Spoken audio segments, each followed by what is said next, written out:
Welcome to Threads of Enlightenment, a podcast devoted to helping you overcome challenges in your life that prevent you from becoming the best version of yourself.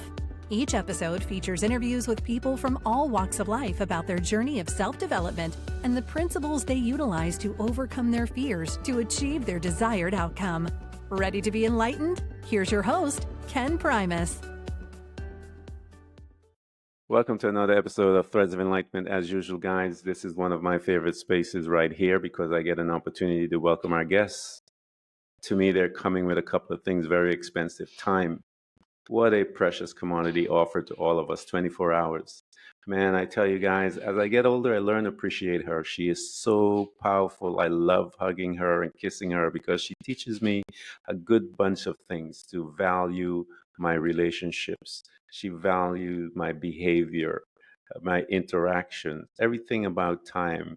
I invite you all to come and learn of her. She is a powerful advocate to partner with. The other is the journey.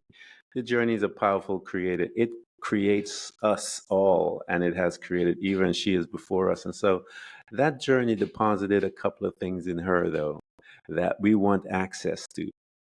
Or we are going to try our best to get that. What are those things? Wisdom, insight, foresight, understanding, knowledge. We want to dance with her so that she can assist you and I to become better human spirits while we're here on this planet. Eva, thank you so much for coming to Threads of Enlightenment. I'm so pleased to be here. Thank you. It's an honor. As I said, I'm in the evening and she's in the morning, and she's drinking a cup of coffee and she's making me Jones for a cup of coffee, guys. So we want you guys to enjoy this conversation. Eva, I always ask everyone this question as they present to us is, how do you serve mankind? Well, at this present time, I serve mankind by creating community and connection for people, creating opportunities for people to come together in positive ways. I feel like globally, or at least in America, we're having an absolute epidemic of loneliness.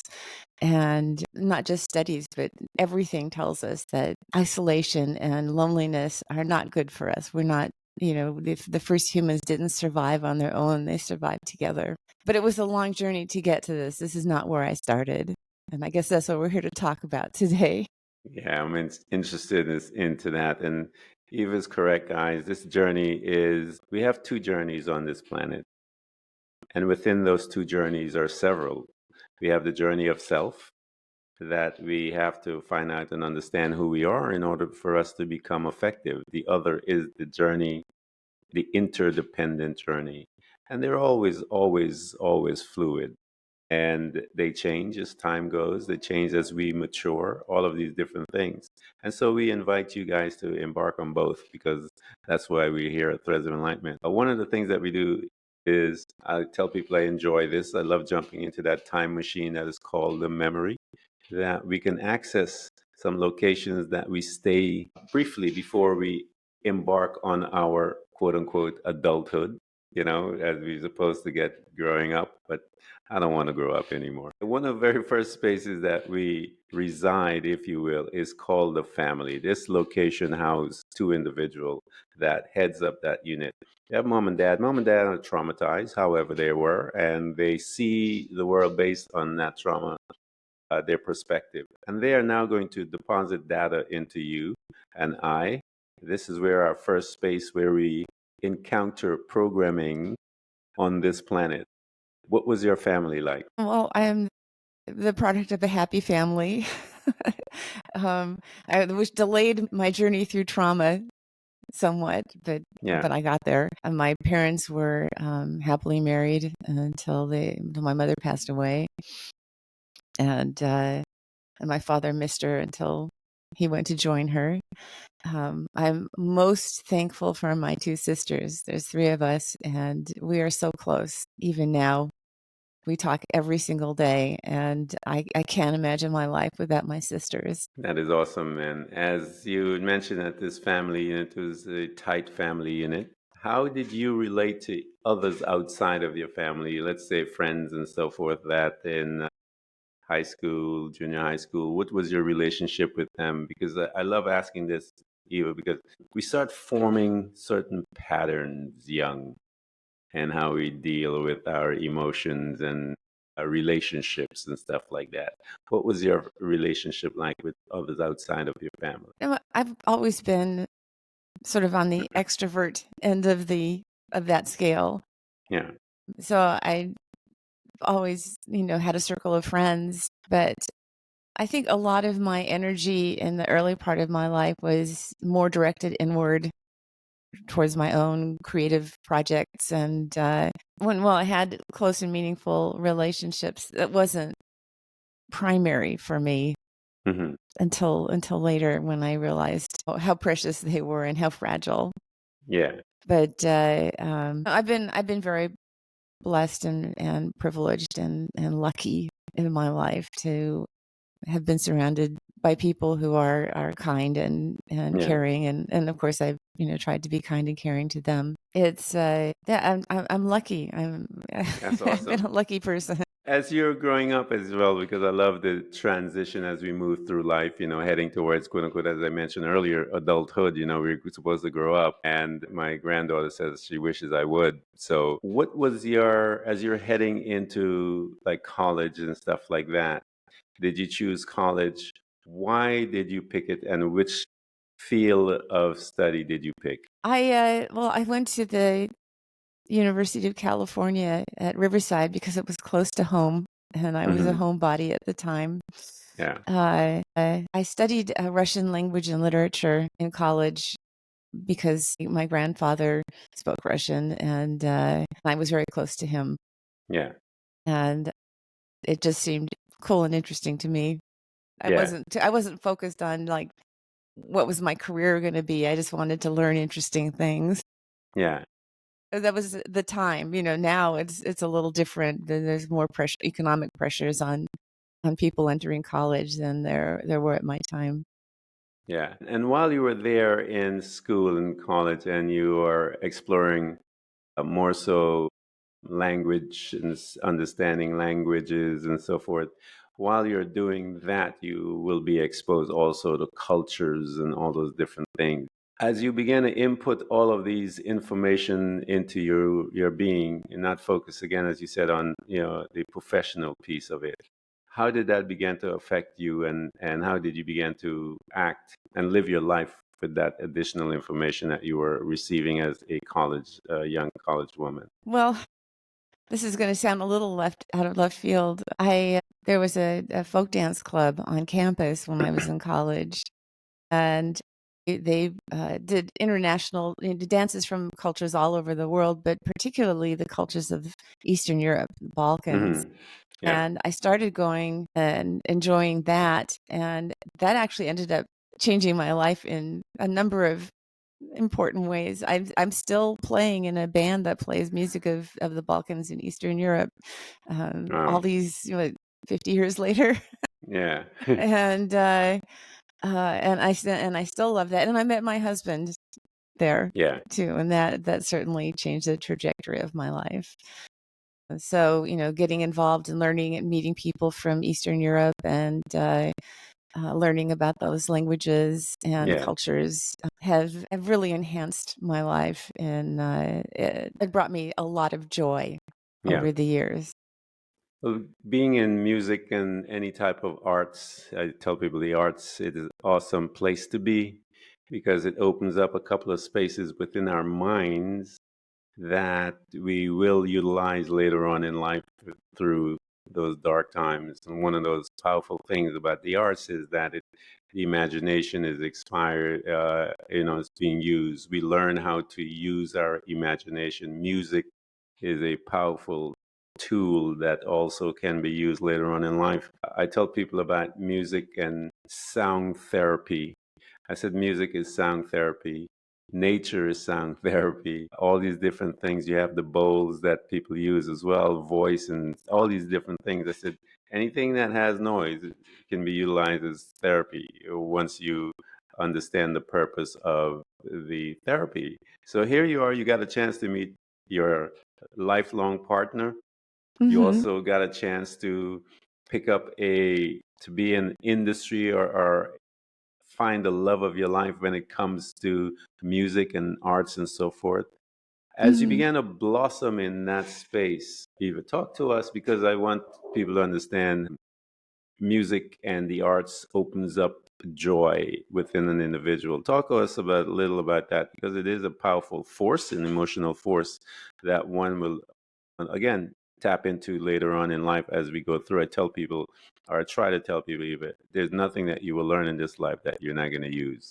So talk to us about that time that you spent there engaging with all of the arts and the other cultures and all these different things. Well, I strongly believe that human beings had music before we had language.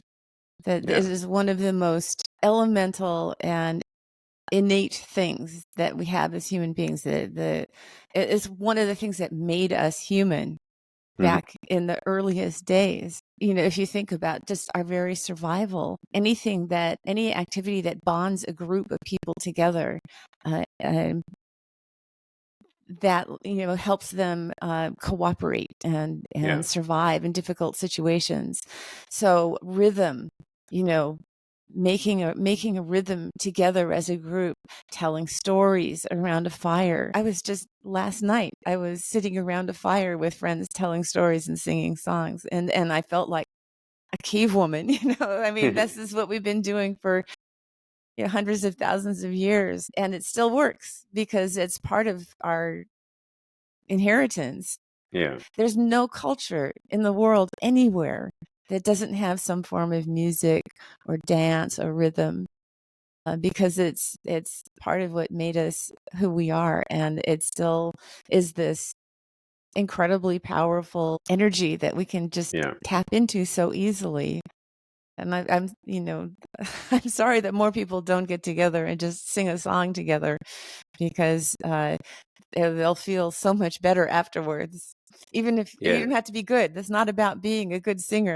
The America's Got Talent and everything has made people believe that you have to be good to benefit from it, but it's absolutely not the case. Yeah. There's, when you're in that energetic field, if you will, there is a oneness that carries a great deal of power within that, because the individual, the collective of that group, whatever the size it is, they are usually focused on one thing. And then you get to feel the energy, the energetic relationship with those individuals from this experience. And it's an incredible thing. And when you have that oneness in of mind and collective energy, there's always power, if you will. Here you are, you got a chance to find several important aspects and things in your life within this decision that you made to be a part of this cultural dance and so forth.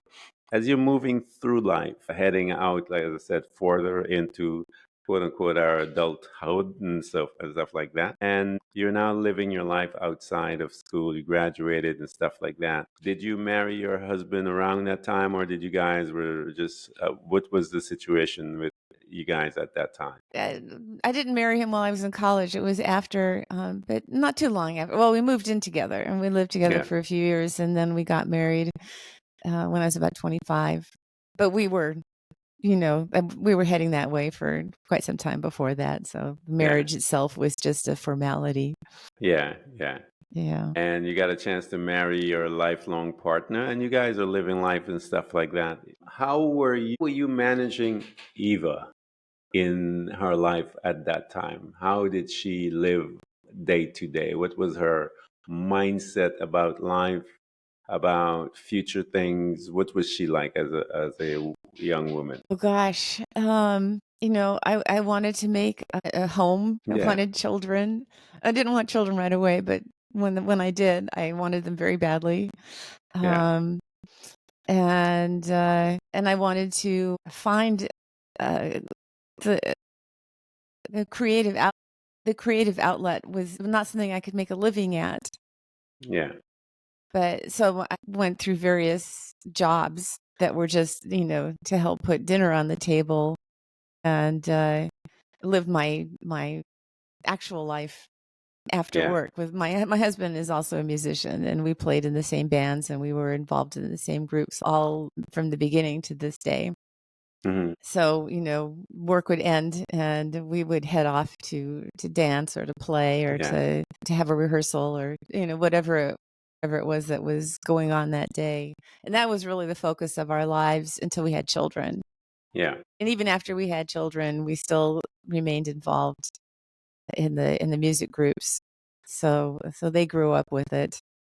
Yo, that is awesome. I'm a musician too, so I love music, and I know that one of the rooms was we had converted into a studio in the house, and so we were always in there doing something. So yeah, um, I love music, and it's been a part of my life as long as I can remember. So here you are, guys, having fun, and as they're saying, enjoying the arts. You have your children and so forth.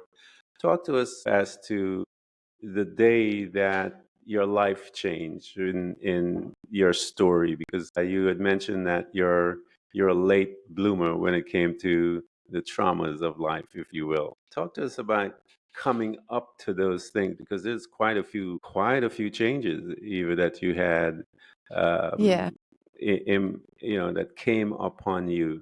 Talk to us about that first day when you got that data, the news of those changes within your body. Okay. I was well, my mother was sick.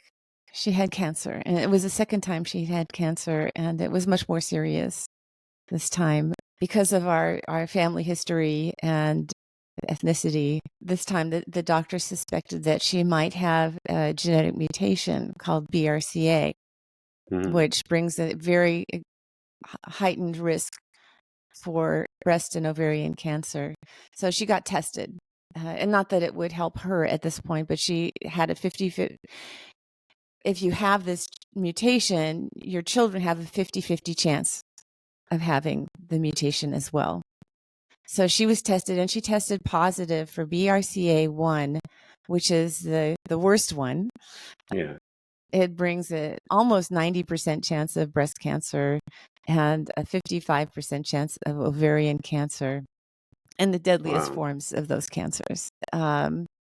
So my sisters and I immediately went and got tested ourselves. And I'll never forget the day I got the call about the results of that test. I knew the call was coming, and I knew it was going to be coming in the morning. So I was like just so nervous and waiting for the phone to ring, waiting for the phone Yeah. to ring. And finally it rings and I pick it up and this cheerful voice says, "Hello, this is the Seattle Cancer Care Alliance and we have good news." And like I levitate out of my chair and I'm like, my spirit is like flying around the ceiling. Yeah. And then she goes on and says, "Thanks to your generous donation, we were able to add 18 new beds to the center last year. Can we count on your support this year?" And like I crashed to the floor and it was like, I wanted to tell her how unbelievably bad her timing was. I couldn't even speak. I just hung up. And 15 minutes later, the phone rang again, and it was the Yeah. results of the genetic test, and I was positive for the mutation. And my sisters were both negative. That Wow. they got the lucky flip of the coin there, and it was really for the best because I love attention and I got a lot of it at that time. But it was also devastating Yeah. because I had made sort of a I don't want to say what's the right word for this. I'd made sort of this image that I projected to the world of I was a cabaret singer. I dressed in slinky sequin nightclub, little black dresses, and I Yeah. played the piano in front of audiences, and I flirted, and I had this sort of sexy thing, you Yeah. know. And all of a sudden, this thing hits me, and the doctors wanted me to go in for immediate double mastectomy and hysterectomy, preventive. I didn't have Wow. cancer, but the Yeah. risk was so high that they said, "No, you've got to get rid of that stuff." And it just really, I mean, aside from the risk and trying to help care for my mother who was just getting worse, sicker and sicker, I didn't know what I was going to do. I mean, everything that I thought I was felt like was on the line. And I mean, I know it wasn't. It was breasts. It wasn't, my soul. Yeah. Yeah. But I didn't, I had been the sexy cabaret singer. I didn't want to suddenly become mastectomy girl Yeah. and make that switch. I thought I would never get on a stage again. I thought I would never write another song. I thought I would never want to perform. I just, sort of spiraled fairly briefly, but fairly intensely. But everything happened really fast. Yeah. I had a total hysterectomy 3 weeks after learning that I had the mutation. Wow. And then a couple of months after that, I had a double mastectomy, and it was all done. I was still struggling. I was struggling for who I was going to be. I mean, and had watched, my mother be sort of carved away Yeah. piece by piece. And they're going, how much of yourself can you lose Yeah. before you're not yourself anymore? And, I mean, I have to express how I felt at that time because I feel so differently about it now. And Yeah. it's been a while. But I was devastated, and I was having a hard time articulating why and making my husband. He's a good man. He's a good husband.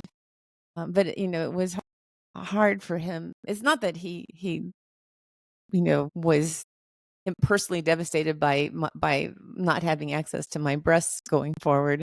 He didn't care about that, but he didn't understand really how I felt about them and how Yeah. I felt like it was going to change who I was. And so I wrote a song, and I wrote it just for myself Yeah.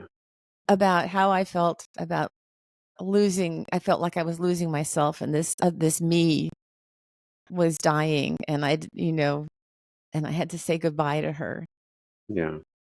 So I wrote the song called "Where Are You Now, My Dancing Girl," and I played it for him, Yeah. and we both wept, and then from that point, that was a turning point for him. He understood more what I was going through and was able to be more supportive of my emotional. He was certainly supportive of my physical journey, but he was more supportive of my emotional journey that I was on. And then I wrote another song, and it was the first hint that my sense of humor hadn't completely died. I wrote this song about having a double mastectomy that was called "Ta-Ta Tatas," and it's sort of a funny song. Yeah. And a friend of mine who's been sort of a mentor to me, Penny, Yeah. I played her the songs over the phone, and she says, "Oh, Eva, you got to do a show. You're a show person. You got to do a show." And I'm going, no, I don't want to do a show about this. This is not my thing. Yeah. But then I sat down, and I started writing, and it just flooded out. I mean, the story of everything I'd been through and all these songs. And I don't know, it was about a week or 10 days. I had the rough draft of this hour-long one-woman show with 9 original songs in it. Wow. So it must have been something that I was supposed to do because it just sort of happened. It was there. Yeah. And my first performance of that show was at my mother's bedside in hospice, just a few Wow. days before she died. What a gift you were able to give to her. Yeah, excuse me. Oh, that's okay. She was at that point, beyond the ability to speak. Yeah. But I could tell from the look in her eyes that she understood She did. what I Yeah. was doing.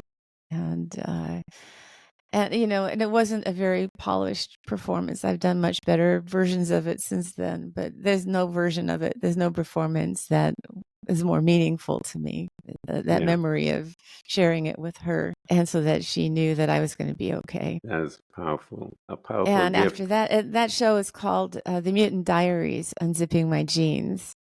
Yeah. And I went on to perform that across the U.S. for theaters and for hospital groups and conferences on oncology.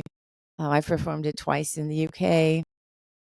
It's streaming on Netflix video on demand if people want to watch it. And it was through the process of performing the show that I started to move out of myself, Yeah. in the sense that this show was very personal and it was about me and my journey.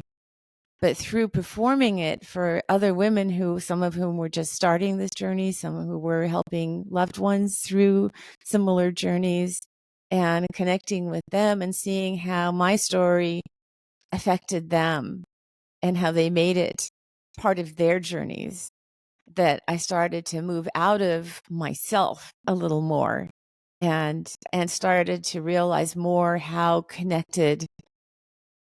important it is that we're connected to each other, and how much power there is in telling a story, having, and for people, I think of songs and stories as like electrical circuits. Yeah. Okay. If you tell a story, you're like one half of the circuit, Hmm. but it's not until someone hears it and it goes through them somehow and it comes back to you. And I can feel that connection Yeah. with the listener. I'm sure you feel it But when yeah. you do your podcast. You can feel Yeah. your listeners out there hearing your stories, and you can feel that energy coming back to you. And it's when it comes back and it's gone through another human being and come back to you, that the circuit is closed, the light goes on. Yeah. As a musician, I've seen that many times on stage when we would play certain venues. I remember we were in a particular venue playing, and there was this old gentleman. Old, I say old because his hair were gray, and he's sitting in a corner on a stool. And I noticed him while I was playing a particular song that we were playing, and I saw his eyes closed, and he was lost in the music that we played. And the kind of music that we played is kind of original music that we had, and some kind of mantras and stuff like that we were singing. And I watched this gentleman was just lost in this whole communication that we were having, and focused my energy and played for him. And I saw as he was being fed, it was feeding me, and we were in this loop. And I never felt more connected to an individual that uh, and we didn't meet Eva. He left, and it was really interesting to watch. But I could see that he was receiving much from that song that we were singing, and so I understand some of the things. So here you are. You had an opportunity to what a journey, Eva. I mean, here is all this data coming at you all of a sudden. You're living your life with your husband and your family, and then they lay this out to you and say, hey, this is the percentage 82-55, and it comes out of this. And then you now have to look at that data and then make a decision about your body, taking parts of your body, and began the death of a character that you had created and lived from and through all those years. And then you began to write a song about the death of that character and stuff like that. Talk to us mentally, because there's a lot of women, as you said, a lot of women out there that are beginning or getting that data, that news, that they need to begin to think about killing a character that is a part of them for how many years of their life. Talk to them for a minute, Eva, because most of them are scared. You remember that day, the Mm-hmm. terror and all of that you embrace for that moment. Spend a little time, if you will. I know I'm calling on you to remember a painful time, but picture someone there, picture another woman before you, and talk to her, or even talk to Eva. Talk to that Eva that had gotten the information, you being where you're at today. How would you talk to that Eva that got the news? I would say, don't waste any time on reaching out to a support group.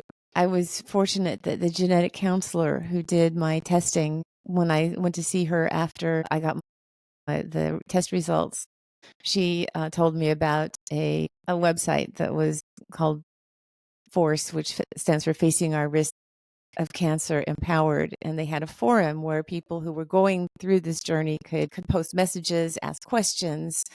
And so I joined it right away. And now this is some years later, and there's lots of groups on Facebook and, other places for people who are on this journey. And it doesn't have to be this particular journey. Any journey that you're on that is filled with trauma and confusion and fear and doubt, there are people in the world who have been on this journey. There are very few journeys that are unknown in some way. I mean, your journey is yours uniquely, but there are people out there who have been on paths very close to yours. And it would be a gift to them to reach out, because it gives them a chance to make something positive out of something traumatic in their lives. So when you're first going into something like a support group, you feel needy, and you're frequently feeling like, oh, I don't have anything to offer. I'm just going to be taking. And you don't realize what a gift it is to the people who are giving. Yeah. To be able to give you their experience and their knowledge and their support, because that helps them create meaning out of something terrible that happened in their lives. And I had to, when I was recovering from my surgeries, and all my friends wanted to bring food over, and my husband kept saying, "Oh, I can cook. We don't need them to bring food over. What are they?" I said, Yeah. "Let them bring it. Let them bring the food, because it makes them feel good." Yeah. Don't deny them the chance to be helpful, because being helpful, it just feels so good. Yeah. No one Yeah. goes away from being helpful feeling like, well, that was a waste of time. Yeah. Did So you? yeah, if you're to your all of your listeners who are at the beginning point of a trauma, you don't have to be alone. Even if you don't know anybody personally at this time, you will, because there are very few untrodden paths. Yeah, I always try to encourage people that their journey is not, they're not alone. You may perceive or think that you are, but always reach out. Don't allow shame to cause you not to reach out to others, because it is only a thought, and it's a fleeting thought. Just go past that and reach out. People love to help, and they would love to be a part of helping as well. So don't allow that to happen. Here you are, you've gotten the news. At that time when you received the news, was your body signaling anything that saying to you that even though they say you're positive and your percentage are high, was your body exhibiting any type of symptoms to alert you of anything like that? No, nothing. No, Nothing. not a bit. And of course, when you have a mutation like that, when they do the surgeries, they do a very thorough pathology on the removed parts, and no cancer was found. So I'll never know Yeah. if Yeah. I truly needed the surgeries. But it was an 87% chance of breast cancer. I mean, would you fly on an airline that had a 13% chance of not crashing? That part wasn't a difficult decision. It wasn't a difficult decision. I felt, Yeah. that I had this ticking time bomb that was, Yeah. Yeah. and I know people personally who were on the same journey as me at the same time, who thought that they were beating it, that they were having their preventive surgeries in advance of needing it. And then the pathology showed that cancer was already there and had not been detected. Yeah. But you were also watching mom as well, and so I'm Yeah. sure that contributed to the fact that the decision that you made at the time as well. Yeah. Yeah. I'm sure that played a great deal. So after you've gone through the surgery, because again, the death of an identity, and such a powerful identity, as you said, you felt sexy and all of these different things, and you performed and all of that. And we know the societal teaching or programming as to a woman's role as sexy, and her breasts and all her physical parts. How did you make that adjustment, Eva? What did it look like because now you've been programmed for so many years, all of us are, about the importance of the breast and how it relates to your image. And you talked about all of that. How did you begin to manage Eva in all of that? Yeah, it still wasn't easy, you know. I Yeah. mean, you know, the show was going well, the Mutant Diaries. It got a big boost about a year after I had my surgeries. Angelina Jolie, the news came out that she had the same mutation, the BRCA1 mutation, and Hmm. she had the surgeries as well, the same as I did. Yeah. And it blew up all over the media, and people were saying terrible things, you know, like, well, if she had brain cancer, would she, you know, cut off her head? Yeah. I mean, Yeah. people were just saying awful, awful things and totally misunderstanding why someone would choose to have a preventive amputation Yeah. and the risks. So I went much more public at that time. I mean, I'd been doing the show for groups and organizations, but I reached out to the media, and I was on TV and talking about it. And I started writing a column for Huffington Post called "Ask the Mutant," Yeah. which I wrote for a number of years on body image issues and cancer and that sort of thing. So it gave me a bigger platform to get my message out, and I became more focused on that. And you know, and I was after a year, I was mostly physically recovered, but Yeah. still, you know, I was struggling with the fact that I felt like I was different on the outside and somehow still the same on the inside. And there was this disconnect between the inside and the outside, you know, like, who was I now? You know, like, I'd been this other character, and was this another character? Was this me? I mean, did I just substitute one character for another? Or, you know, who was the real me? Was the former sexy cabaret singer the real me, or was this new, you know, advocate for genetic testing the real me? Yeah. And as I always do, I turn to creativity to try and help myself answer some of these questions. I wrote a play called First You Jump, about facing life-changing decisions. So this wasn't literal, it was about other characters, but facing life-changing decisions where you can't know if you're making the right decision. And once you make a decision, you can't ever know if it was the right decision or if the other choice would have been better, because that doorway is forever closed to you. And it was through one of the stories in that play that I became really interested in the character of Pinocchio. Yeah. And I know that seems a little odd, but I'll explain. I don't know if Pinocchio is really popular in Thailand, but I think he is pretty well known worldwide. But he was a little wooden boy, a little puppet Yeah. who wanted to be human, and he goes through a lot of trials and adventures. And eventually, the blue fairy comes, and waves her magic wand, and says, "You've earned the right to be human." And he's suddenly human, and we all assume that it was just happily ever after. He got his wish. He's the real boy, and he goes on, and everyone's happy. And I had this different perspective because I had the magic wand waved over me, and I suddenly had a different body than I had before. And I wasn't so happy about it. And I felt this disconnect, this feeling of, I don't know who's real. And I Yeah. thought, well, what if Pinocchio felt, you know, after he became human, did he feel like everything, all his problems were solved and he was going to be happy forever? But did he struggle with still feeling like this wooden boy on the inside? And he's Yeah. walking around with his skin and bones and flesh body, and people are looking at him and go, there goes, you know, a human just like me. And inside he's going, I'm not just like you. I know I'm different.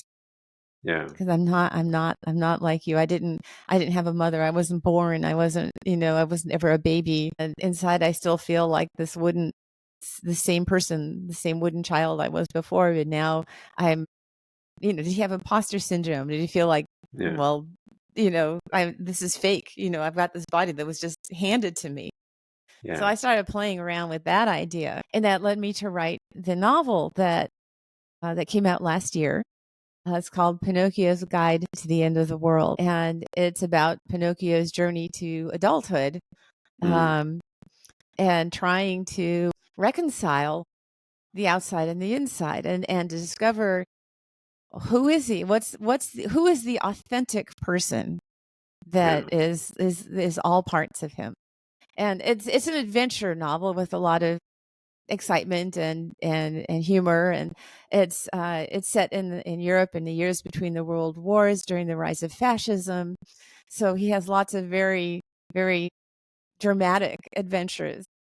But through it all, he's on this quest to reconcile, is he human or is he something else? And does it Yeah. matter? What could he do with who he really is if he could understand that? And So how did you reconcile that dichotomy, if you will, the dichotomy between yourself, your inner self, and your outward? How did you personally reconcile that? time helps. Time is a good Uh, friend. time is a good friend. It softens the edges of things, and finding purpose and meaning, and seeing how the work that I was creating after my transition or my change, my trauma, was deeper and more meaningful than it had. I wrote funny songs, Yeah. before. I wrote love songs, and now I was writing stuff about identity and authenticity, and still having fun with it, So I was Yeah. so that old me was still there, the Yeah. humor, the lightness, but I was able to use that for a better purpose. I was able to use that, delve into deeper questions that I was asking myself, and that I think most people grapple with at some time, in their lives. They're going, well, what's the real me? Yeah. What should I do? How should I live my life? What should I, fill myself with? And Yes. that, That, and having a time, um, certain. yeah. It is. I tell people that there's a creator that resides within you and I, and that creator is dormant until we need that creator to come out and create. And I I also try to educate people that creation, when I read it, it was darkness before the creation started. And so there's always darkness in our lives through situations that come, but it gives the opportunity of that creator that resides within us, the opportunity to shine. And the journey is about learning to allow him to make the decisions. And because we are scared, we're fearful of change and all of that and making the switch. But that's the journey. We call that the subconscious mind, and the natural mind, and making the switch from one to another is always a painful thing. But as you said, you had to learn about that inside you and outside you, and then synchronizing them and causing them to become partners instead of adversarial relationships, where you judge one and the others. And so all of you guys, especially the women that are listening to this podcast, and you may have received some news that is devastating in many ways that Eva had to go through. We're going to provide all of her links so you could have access to her, because you're not alone and you can be educated, you could be informed. Someone can hold your hands and walk with you, because those are the hard times and you're feeling that you're abandoned. Everyone, maybe your family or friends, treat you different or whatever, but there's people, man. Eva mentioned there's support groups out there as well, but we'll provide all of her stuff so you guys can have access to her, because that's why she's here. I believe some of you may have made that demand, that you wanted information, and here she is to give you that information. So, Eva, I know one of your tools, the tools that you utilized to walk through your pain, was your performance, your writing, your creativity. Um, and all of these, I tell people, are powerful tools that we utilize in our life, writing down things and clarifying, emptying out, if you will. She has the novels and other stuff that she has written. And again, we're going to provide the data. And you guys know how I feel about stuff like that. You offer them as gifts. Stop giving all these, ties and crazy things. It doesn't matter sometimes, these ugly sweaters, as they say. Give books. Get Eva's books. Someone, you may have a friend that is going through, a mother going through something, got some bad news. Get them some books of mentors that have gone through and have data that they can utilize, information that will save their life. So buy her books and offer it as presents to those that are in pain. So Eva, here you are. You utilize, as I said, the arts and so forth to get through your pain and to push through. As you synchronized and you began to learn and reconcile all of this, talk to us about how, once you reconciled your being, your inner and outer being, with the questions of who am I, which is an important question that we all must answer. Who am I without my kids, my husband, my wife, my dog, my cat? Who are you?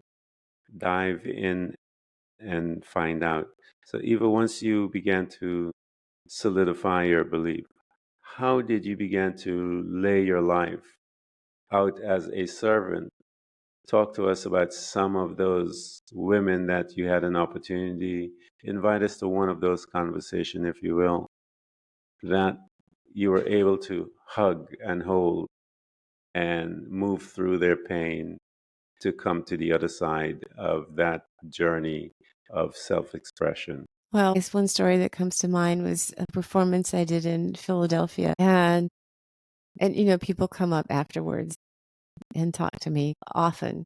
But this one woman and her husband was standing right behind her, and they had tears running down their face. And she came and she hugged me and thanked me for my show. Between her and her husband, they told me that her mother had died this cancer 5 years previously, and she had never cried. It's just that grief had been bottled up inside her. And there was something in my expression of my own journey that allowed her to let it go.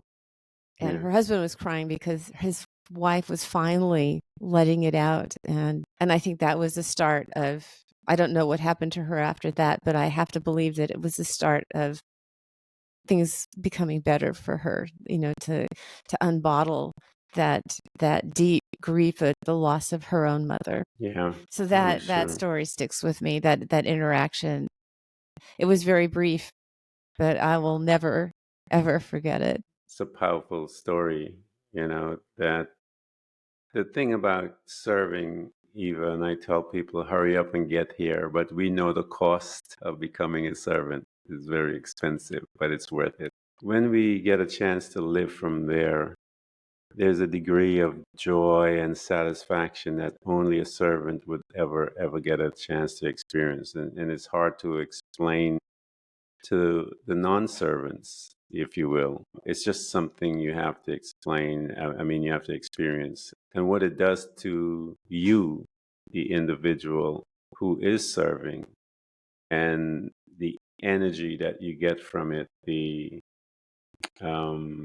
assurance that you're doing the right thing, that you're okay, that all is well, is also a very strong exchange that happens when one serves. Um, Eva, I want to thank you so much for coming to Threads of Enlightenment. I know I woke you up early in the morning, get you here, and you made me envious of your coffee.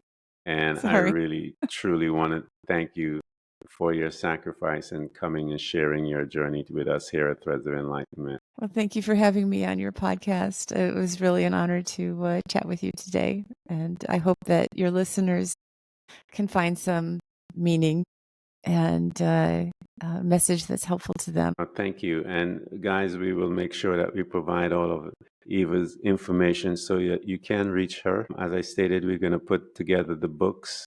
I'm going to find that link to the Netflix and see if I can direct you guys there as well, so that you can see some of her performance and you could share it with someone who's in pain. Again, Eva, thank you so much. Thank you, Ken. Eva, thank you.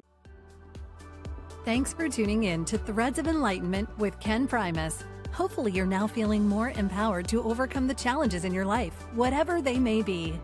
Share that inspiration with others by telling them about this podcast, rating it, and of course, remember to subscribe so you don't miss a single episode. For more connection, you can find us on Facebook and Instagram by searching for Threads of Enlightenment. Until next time, stay enlightened.